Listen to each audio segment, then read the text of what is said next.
Nosotros queremos más ruido que el Thunder Stage, entonces Omelete Stage. ¡Están emocionados!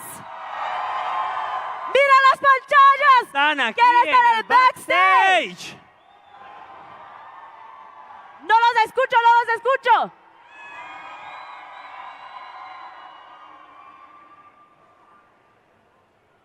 Bueno, una vez más, para escuchar en 3, 2, 1, Omelete Stage! Ladies and gentlemen, please welcome to the Omelete Stage with massive energy, the cast and showrunner of Spider-Noir. Lamorne Morris, Jun Li, Karen Rodriguez, Jack Huston, and Oren Uziel.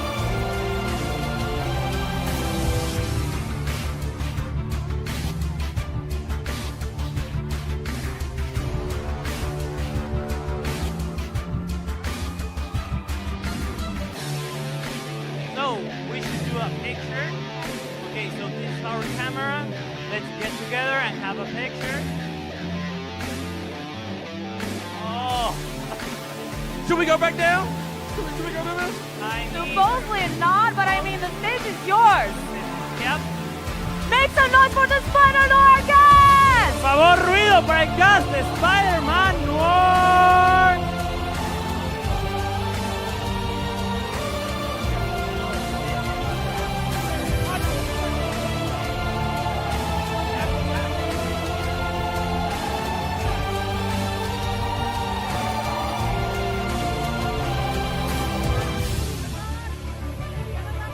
Okay, so let's have them all back in stage because you will have all the time in the world to talk to the fans. So let's take a picture with Spider-Noir. Are you guys ready? Okay, so this is our camera. Spider-Noir.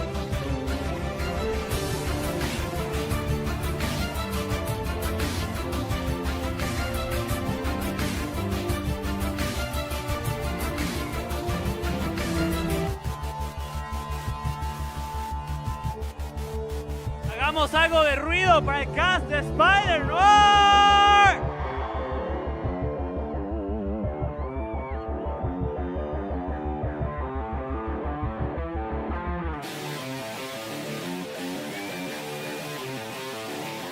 Ok, chicos, creo que podemos tomar nuestro momento. Bueno, como pueden ver, ellos están muy emocionados para hablar con ustedes. Muy pero emocionados. primeramente vamos a hacer la entrevista y después pueden hablar con ellos. Bueno, ¿están listos? ¿Están listos? Are you guys ready? Thank you Let's so do much for this. being here. And thank you, Spider-Noir, of course. Mucho gusto. Gracias. Yeah. Ah, nos despedimos de Spider-Noir, por favor, chicos, con unos fuertes gritos.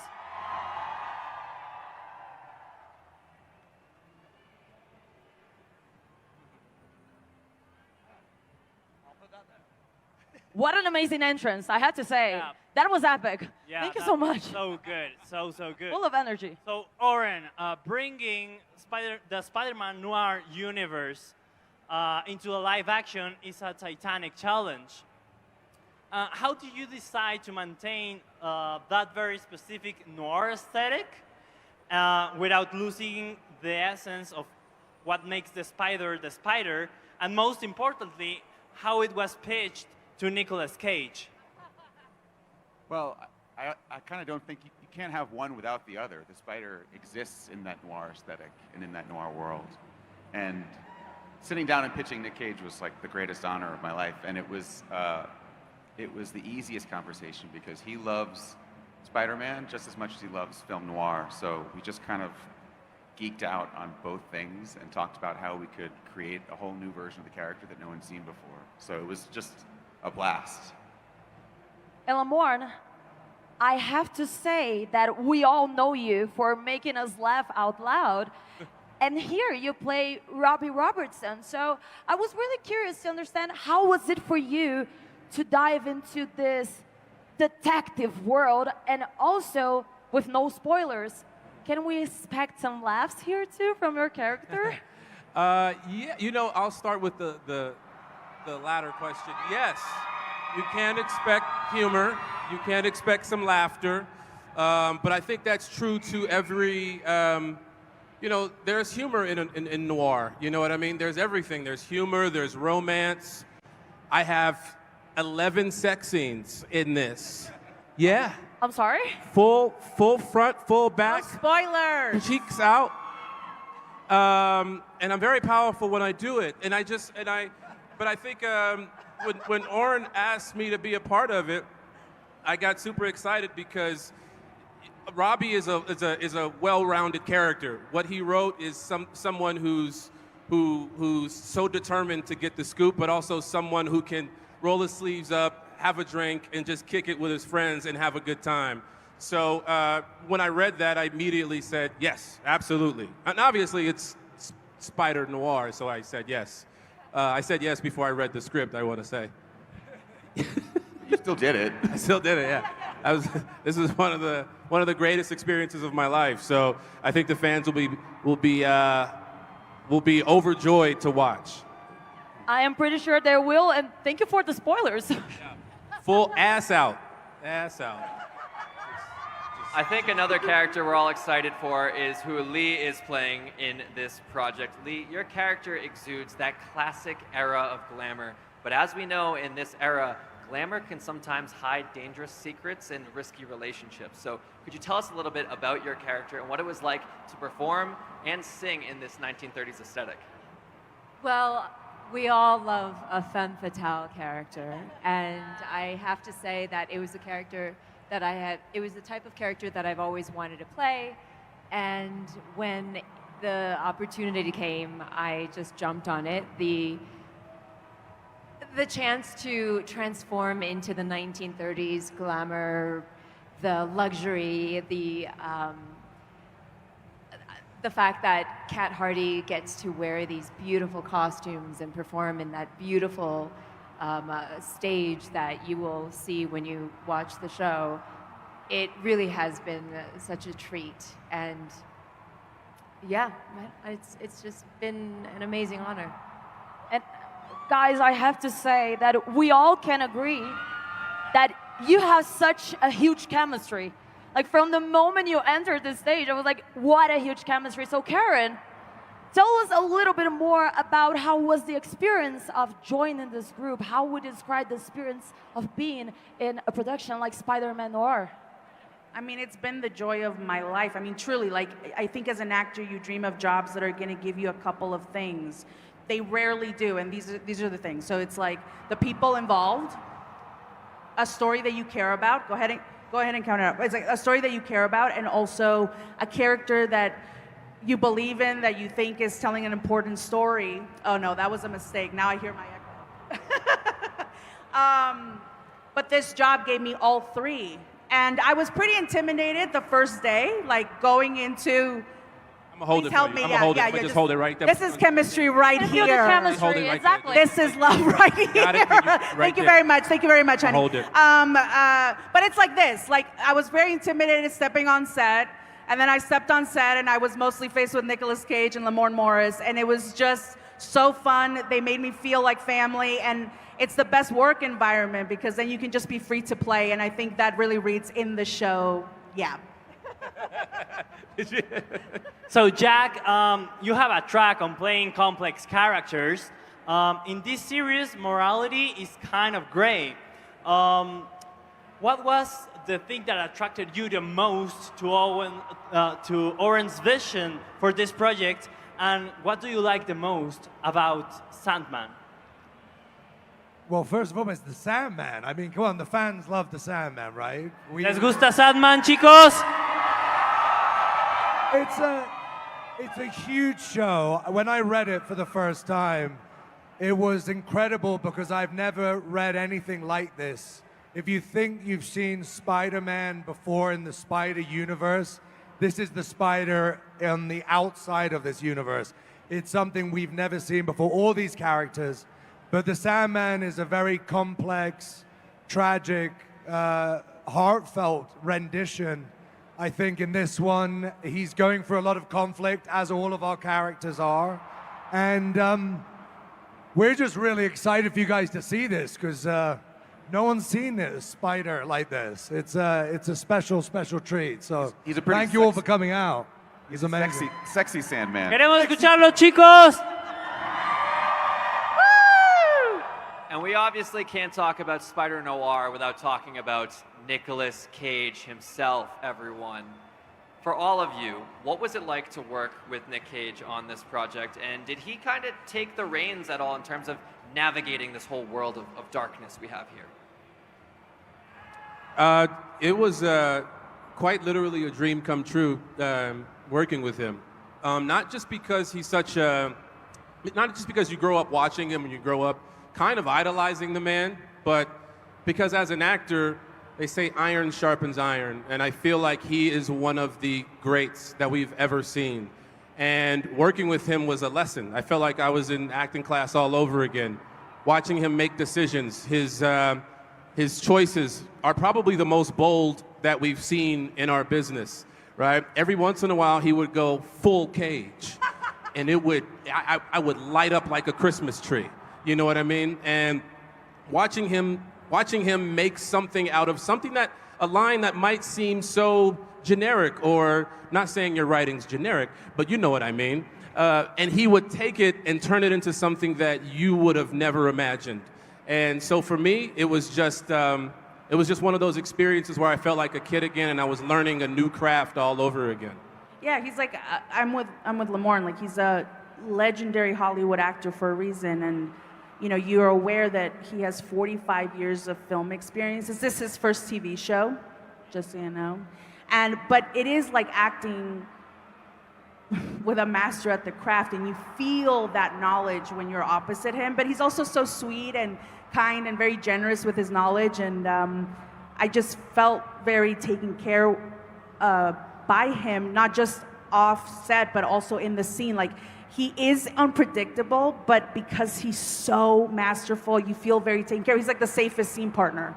He extends the hand and invites you to play with him, and it's really fun.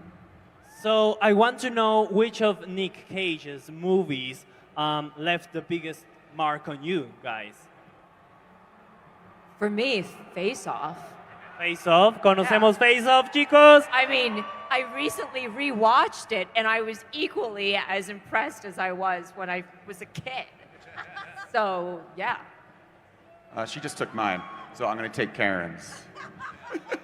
No, I'll say adaptation, because in that movie you get double a Nick Cage. It's just perfect. And I'm a writer, so I'm a sap for it. I say Raising Arizona was a good one. The Coen brothers. Great at one. At his best. Mine is Moonstruck. Like, talk about original choices. That like hand speech, it's like burned in my brain. He took I my would- hair!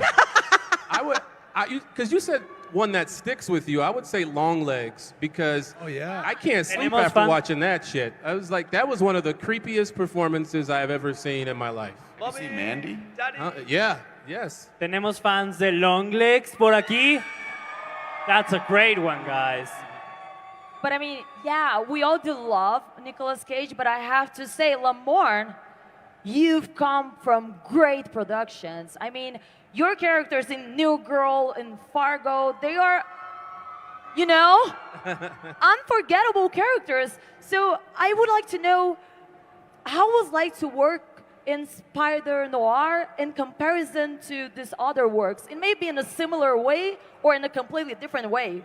I think it was very similar in that, you know, when you go to work, and it's fun, and you build characters together and you play on set. But the things that I cherish the most, you know, is this. Getting to hang out with your castmates, getting to come see the fans, getting to see, you know, honestly, hearing what you all think about the art that we put out there. Like you said, some of these other shows are big and very memorable, but I think this one here will be the biggest. You know what I mean? I think you're looking at a group of people that genuinely love each other. We kick it all the time. We hang out. It's just a fun group of people, and that's the same thing I took away from every other show. We spend more time with each other than we do our own families sometimes, which sucks, but you know, it'd be great to have great people around you while you do it, and I think that's what we have here. We're going to see some familiar faces. Yeah, make some noise for that, everyone. This chemistry. Hagan algo de ruido, chicos, para ellos. We're going to see some familiar faces in this series. We mentioned Sandman, Spider-Noir, but Karen, Janet is a completely original character. You get to originate a character from the ground up. So could you talk to me about what that experience was like and how you built your character into who you wanted her to be? I mean, I have to just give props to Oren. Like, honestly, when I read the scenes, when I auditioned, and then getting the scripts, like, she really jumps off the page. I did my research. I watched, like, iconic noir films, because she does come from the noir tradition, like the Maltese Falcon, Effie, you know? But doing that research, I realized, like, Oren was really elevating this noir archetype and expanding her into, you know, in a world full of superheroes, a human woman who happens to be, in my mind, like a real superhero, you know? And it was an honor to portray her. I don't know, she just reminded me of the women that raised me, and also like of the woman that I want to become. Like, honestly, like, she's very aspirational, and it's always fun to pretend to be, you know, like that you're capable as fuck, and she is, so yeah. I just told Karen it was really easy. Just all you have to do is make sure every single person falls in love with you. No Yeah, problem. you did say that, no pressure. But, you know, the writing makes it very easy. So Jack, as far as we know, right now up here, you're the only one who has superpowers. As far as we know, what is it like to learn to act for a character with superpowers? Is there a superpower you would wish to have in real life? Good question. It's interesting. And not acting with superpowers is no different to acting without superpowers. I think you're still approaching the character from a human aspect. And this is a really beautiful version of the Spider-Verse, of the universe. I think the scripts were very indicative of the time period, which is the 30s. It was during the Depression, it was during Prohibition. People had just come out of a war. It was a very difficult time. So each one of our characters is going through a lot of personal anguish. You know, we are, sorry, I have someone speaking in my ear, which is very odd. Not me. But it was, if I had a superpower, it would probably be teleportation. Just so I could get to places quicker. I think it's really, I spend too much time on airplanes. I'll have the That'd be same it. superpower. I have to be honest with you. So guys, I guess that was our last question. Thank you so much for Thank joining you. us here at the Omelette stage. Podemos tener algo de ruido para el cast, the showrunner, the Spider-Man Noir. Gracias. Thank you. Thank you so much. It was an honor. Thank you, everyone.